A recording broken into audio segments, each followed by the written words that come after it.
ഇന്ദ്രജാലത്തിന്റെ Oscar എന്നറിയപ്പെടുന്ന Merlin പുരസ്കാരം magician Gopinath മുതുകാടിന് സമ്മാനിച്ചു. ദില്ലിയിൽ നടന്ന ചടങ്ങിൽ രാജ്യത്തിന്റെ വിവിധ ഭാഗങ്ങളിൽ നിന്നുള്ള മജീഷ്യന്മാർ മായാജാല പ്രകടനങ്ങൾ അവതരിപ്പിച്ചു.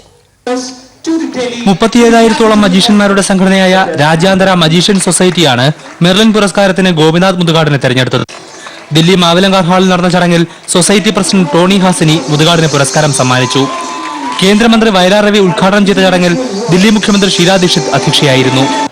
കേന്ദ്രമന്ത്രി കെ വി തോമസ്, പ്രധാനമന്ത്രിയുടെ principal secretary T K Nair, Omchery N N Pillai തുടങ്ങിയവരും പങ്കെടുത്തു.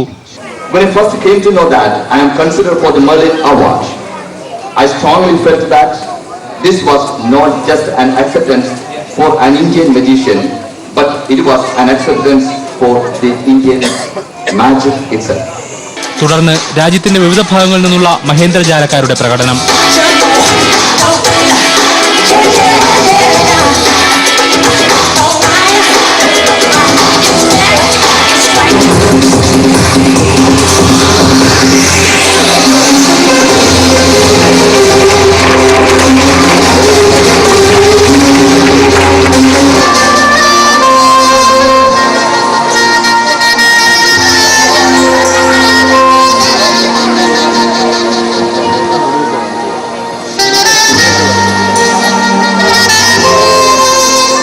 ഏഷ്യാനെറ്റ് ന്യൂസ്, ന്യൂഡൽഹി.